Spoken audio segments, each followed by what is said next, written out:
Hello दोस्तों, मैं हूं आपके साथ अखिलेश वर्मा और आप सब देख रहे हैं मेरा यूट्यूब चैनल मेंटर वर्मा।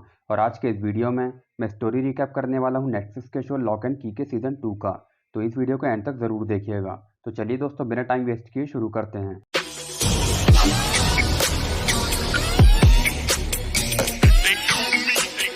तो दोस्तों, इसके सीज़न 2 की स्टोरी की शुरुआत 1775 की टाइमलाइन के एक सीन से होती है, जिसमें एक ब्रिटिश कैप्टन अपने कुछ साथी सोल्जर्स के साथ अपनी जान बचाने के लिए एक केव में छुप जाते हैं। और तभी कैप्टन एक दीवार को हाथ लगाता है, जिससे वहां डीमंस की दुनिया का दरवाज़ा खुल जाता है। और तभी वहां अमेरिकन सोल्जर्स भी पहुंच जाते हैं और ब्रिटिश और अमेरिकन सोल्जर्स के बीच फायरिंग होने लगती है। और तभी एक ब्रिटिश सोल्जर डीमंस की दुनिया के दरवाजे से निकली विस्परिंग आयरन के कांटेक्ट में आ जाता है और डीमन बन जाता है और फिर वो सारे यूएस सोल्जर्स को मारने लगता है। तभी अमेरिकन सोल्जर्स उसे शूट कर देते हैं और वो उसी दरवाजे के अंदर जा गिरता है, जिसे देखकर ब्रिटिश कैप्टन भी खुद दरवाजे के सामने जाकर खड़ा हो जाता है और एक विस्परिंग आयरन उसे आकर लग जाती है और वो भी डीमन बन जाता है। फिर स्टोरी वापस प्रेजेंट टाइम में आती है, जहां गेव और ईडन विस्परिंग आयरन जमा करने ब्लैक डोर के पास उसी गुफा में जाते हैं और उसे ओमेगा डोर भी कहा जाता है। तभी वहां कुछ विस्परिंग आयरन मिलने के बाद वहां कुछ गार्ड्स आ जाते हैं, जहां ईडन क्राउन ऑफ शैडोज की हेल्प से उन सबको ठिकाने लगा देती है।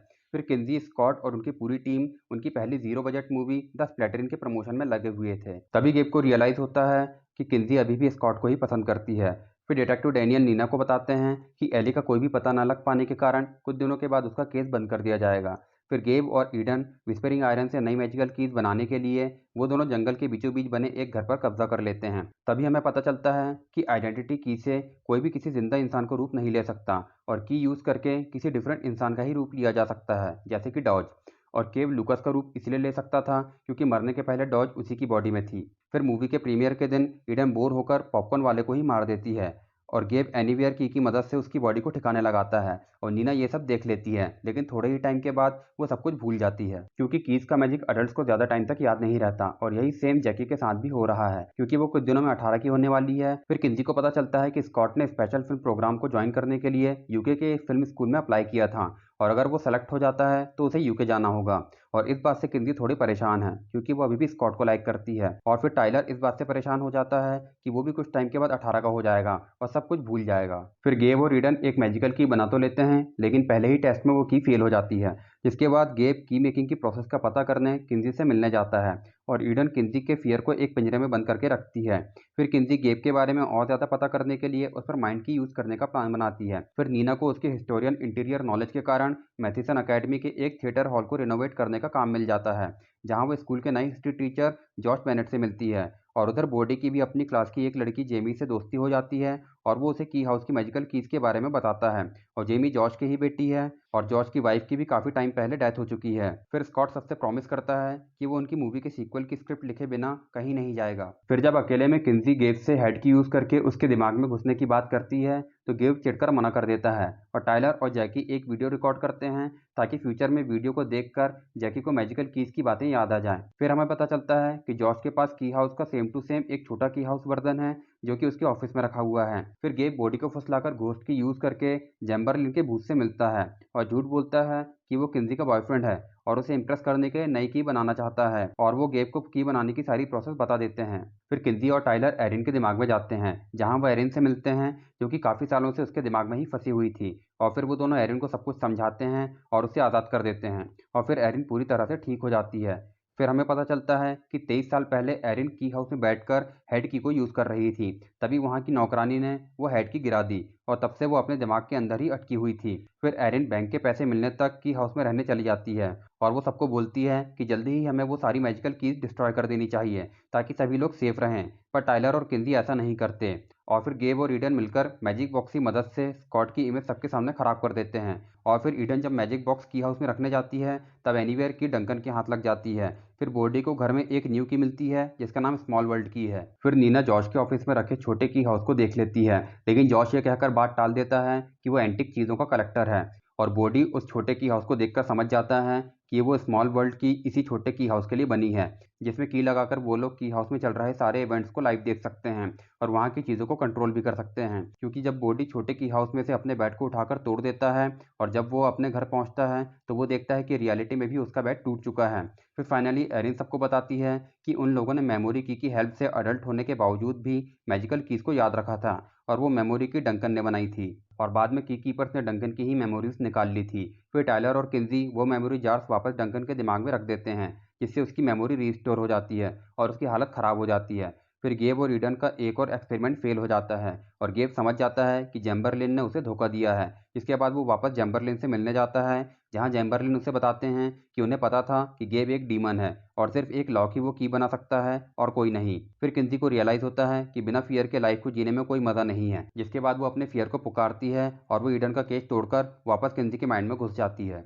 फिर जॉश अपने स्टूडेंट्स को अपना एंटीक कलेक्शन दिखाता है, जिसमें वो एंटीक बुलेट भी शामिल थी, लेकिन जॉश को नहीं पता था कि वो एक विस्परिंग आयरन है। फिर जॉश स्टूडेंट्स को बताता है कि उसके पूर्वज ब्रिटिश आर्मी के लिए लड़ते थे और तभी से ये यूनिक बुलेट उनके परिवार का हिस्सा है और मौका पाकर गेब उस बुलेट को चुरा लेता है। फिर किंजी को गेब और ईडन पर शक हो जाता है कि पक्का इन दोनों के बीच में कुछ तो चल रहा है। फिर मेमोरीज की हेल्प से एरिन और टायलर को पता चलता है कि रेंडल ने मेमोरी की स्कूल कैंपस में ही कहीं छिपाई है। फिर गेब की हाउस जाता है, जहां उसे पता चलता है कि टायलर और किंजी डंकन की बनाई हुई मेमोरी की मदद से उसकी मेमोरी वापस रीस्टोर करने वाले हैं। इसके बाद गेब डंकन को अपना टारगेट बना लेता है, क्योंकि उसे अब पता चल चुका है कि डंकन ही मैजिकल कीज बना सकता है। फिर टायलर गेब और लोगन के साथ मिलकर स्कूल कैंपस में लगे बेंच के नीचे से मेमोरी की को ढूंढ लेता है, जिसके बाद बॉडी एनीवेयर की का यूज करके रूफस से मिलने जाता है, जहां रूफस उसे बताता है कि एली के गायब होने वाली रात रूफस ने उसके घर में 2 डॉज को देखा था। और अब फाइनली नीना और जॉश एक दूसरे को डेट कर रहे हैं और दोनों के बीच में रोमांस भी चल रहा है। और फिर जॉश को पता चलता है कि उसकी विस्परिंग आयरन वाली बुलेट चोरी हो चुकी है। इसके बाद स्कॉट और किंजी को पता चल जाता है कि ईडन एक डीमन है और गेब ही डॉज है। और फिर टायलर और एरिन मेमोरी की मदद से डंकन की मेमोरी वापस रीस्टोर कर देते हैं। और फिर किंजी सबको बता देती है कि गेब ही डॉज है और बॉडी भी सबको 2 डॉज वाली बात बताकर यह एक्सप्लेन कर देता है कि उस दिन उन लोगों ने डॉज को नहीं बल्कि एली को ब्लैक डोर के पार फेंका था। फिर डंकन और टायलर को रेंडल के कैसेट कलेक्शन में एक और की मिलती है, जिसका नाम चेन की है और एरिन को भी नहीं पता कि वो चेन की कैसे काम करती है। और अब सब कुछ पता चल जाने के बाद भी कहीं गेब को शक ना हो जाए, इस डर से किंजी गेब से अपना रिलेशनशिप जारी रखती है। और फिर एरिन डंकन को एक लेटर लिखकर बताती है कि वो अकेले ही डॉज को मारने जा रही है और उसने झूठ बोला था कि उसे नहीं पता कि चेन की कैसे काम करती है। और जब एरिन गेब को चेन की यूज करके पकड़ लेती है तभी ईडन उसे बचा लेती है और तभी गेब एरिन को मार देता है और प्लांट की मदद से उसकी बॉडी को जमीन में गाड़ देता है और जमीन में जाती हुई एरिन की बॉडी को किंजी और बाकी लोग देख लेते हैं। फिर मूवी के सीक्वल की शूटिंग के बहाने किंजी गेब और ईडन को की हाउस बुलाती है ताकि सभी लोग मिलकर गेब को पकड़ सकें। तभी स्कॉट और किंजी का वापस पैचअप हो जाता है और जब गेब और ईडन की हाउस जाते हैं तभी बॉडी जेमी की हेल्प से ईडन को ग्लास के अंदर कैद कर देता है, लेकिन वो कुछ टाइम के बाद छूट जाती है। लेकिन तभी गेब को समझ आ जाता है कि वो लोग उसे फंसाकर वेल हाउस के अंदर ले जाने वाले थे और ईडन भी गेब के पास पहुंच जाती है और लॉक्स का सारा प्लान बर्बाद हो जाता है। जिसके बाद गेब उनसे एनीवेयर की को छीनकर डंकन और बॉडी को चेन से पकड़कर अपने कैबिन में ले जाता है और ईडन को धोखा देकर उसे की हाउस में ही छोड़ देता है। लेकिन गेब के जानने के बाद ईडन भी वहां से भाग जाती है। फिर गेब बॉडी को मारने की धमकी देकर डंकन से एक डीमन की बनवा लेता है, जिससे वो किसी को भी डीमन बना सकता है। और उसने पहला डीमन अपने ही स्कूल के दोस्त हार्वी को बनाया और फिर वो हार्वी को ही डंकन और बॉडी को मारने बोल देता है, लेकिन टायलर, किंजी और स्कॉट उन दोनों को हार्वी से बचा लेते हैं।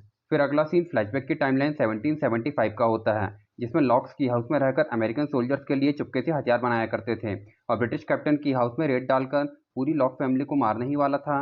लेकिन तभी बेंजामिन लॉक कुछ साथियों की हेल्प से ब्रिटिश सोल्जर पर हमला कर देता है, लेकिन बेंजामिन के पिता पीटर लॉक ब्रिटिश कैप्टन के हाथों मारे जाते हैं। जिसके बाद ब्रिटिश सोल्जर्स अपने कैप्टन के साथ केव्स में जाकर छिप जाते हैं, जहां दीवार में हाथ लगाते ही ब्लैक डोर ओपन हो जाता है और फिर विस्परिंग आयरन के कांटेक्ट में आकर ब्रिटिश कैप्टन खुद भी एक डीमन बन जाता है। जिसके बाद American revolutionary army British captain को पकड़कर फांसी पर चढ़ा देते हैं, लेकिन मरने के पहले उसने अपने पीछे ब्लैक डोर से रिलेटेड नोट्स और एक विस्परिंग आयरन का टुकड़ा छोड़ा था, जो कि प्रेजेंट टाइम में जॉश के पास है, यानी कि वो जॉश के ही पूर्वज थे। और फिर बेंजामिन लॉक केव्स में पड़े हुए विस्परिंग आयरन की हेल्प से मैजिकल कीज बनाता है और उसी ने ओमेगा की बनाकर उस ब्लैक डोर को बंद कर दिया था। फिर प्रेजेंट टाइम में गेब डीमन की हेल्प से डीमंस की एक टीम बनाता है, जिसमें डिटेक्टिव डेनियल भी शामिल है और अब जैकी भी डीमन बन चुकी है। जिसके बाद टाइलर डिसाइड करता है कि अब वो एक अपोजिट की बनाएगा जो कि डीमंस को वापस नॉर्मल बना देगी, लेकिन उसके लिए उसे विस्परिंग आयरन की जरूरत पड़ेगी, जो कि उसे रेंडल की कैप से मिल जाता है। फिर गेब किंजी को धमकी देता है कि अगर उसने डीमन बनकर गेब की टीम ज्वाइन नहीं की तो वो नीना को मार देगा, जिसके बाद ईडन हार्वी को मारकर उससे एनीवेयर की छीन लेती है। फिर फाइनली टाइलर डंकन के इंस्ट्रक्शन से अल्फा की बना लेता है, जिससे वो डीमंस को वापस नॉर्मल बना पाएगा। फिर ईडन जॉश को पट्टी पढ़ाकर ब्लैक डोर के पास ले जाती है ताकि वो अपनी खुद की डीमंस की टीम बना सके, लेकिन गेब क्राउन ऑफ शेडोज की हेल्प से केव को धंसा देता है। लेकिन फिर बॉडी और जेमी हरक्यूलिस की हेल्प से जॉश को बाहर निकाल लेते हैं और फिर जॉश सब कुछ भूल जाता है क्योंकि वो एक अडल्ट है। फिर टायलर अल्फा की से जॉश के अंदर के डीमन को मार देता है, जिससे जैकी भी मर जाती है, जिसे टायलर को पता चल जाता है कि अल्फा की सिर्फ डीमन को नहीं बल्कि उस इंसान को भी मार देती है जो कि डीमन बना था। और केव के उस हादसे के बाद ब्लैक डोर खुल जाता है, जिससे एली वापस बाहर निकल जाती है। फिर टायलर डंकन और स्कॉट गेब के अड्डे से डीमन की चुराने का प्लान बनाते हैं और किंजी एंजल की मदद से गेब और उसके बाकी डीमंस को फाइट में बिजी रखती है ताकि वो लोग डीमन की चुरा सकें। और इस प्लान का पता चलते ही गेब डॉज का रूप लेकर डीमंस से उन पर हमला कराता है। तभी डंकन को पता चलता है कि वो सभी डीमंस को कंट्रोल कर सकता है, क्योंकि डीमन की में डंकन का ही तो ब्लड था। फिर टायलर अल्फा की से डॉज को मार देता है, जिसके बाद किंजी खाई में गिरते हुए घर से सभी लोगों को बचा लेती है और घर के गिरते हुए मलबे से लूकस बाहर आता है, क्योंकि अल्फा की के हेल्प से डॉज के डीमन के मरने के बाद लूकस का ईगो आज़ाद हो जाता है और लूकस सारी मैजिकल कीज किंजी को दे देता है। और फिर घर जाकर आइडेंटिटी की हेल्प से एली को वापस उसके असली रूप में ले आते हैं। फिर एक हफ्ते के बाद नीना जॉर्ज से अपने रिलेशनशिप को आगे बढ़ाने के लिए थोड़ा और टाइम मांगती है और टायलर अपना 18th बर्थडे की हाउस से कहीं दूर मनाने डंकन की कार से निकल जाता है और अब वो भी मेमोरी की यूज़ नहीं करना चाहता। और फिर बॉडी हेड की के जरिए नीना को रैंडल की मेमोरीज दिखाता है और मेमोरी की हेल्प से नीना की मेमोरी रिस्टोर कर देता है, यानी कि अब नीना भी कीज के मैजिक को भूल नहीं पाएगी। जिसके बाद ईडन के हाथ गेब की छिपाई हुई इको की लग जाती है, जिसके बाद वो वेल हाउस जाकर उस की का यूज करके कैप्टन फ्रेडरिक गिडियन की इको को वापस इस दुनिया में ले आती है और लुकस की तरह ही कैप्टन के इको के साथ साथ उसका डीमन भी वापस इस दुनिया में आ गया है। और फिर वो ईडन को वेल के अंदर फेंक कर उसे मार देता है और एनीवेयर की लेकर वेल हाउस से आज़ाद हो जाता है और सीजन 2 यहीं खत्म हो जाता है। तो दोस्तों, आप सभी को ये मेरा वीडियो कैसा लगा आप मुझे कमेंट सेक्शन में बता सकते हैं, और अगर आपको ये मेरी मेहनत ज़रा सी भी पसंद आई है तो मेरे इस वीडियो को लाइक और मेरे इस चैनल को सब्सक्राइब करना बिल्कुल भी मत भूलिएगा। तो मिलते हैं किसी और वीडियो में, तब तक के लिए बाय।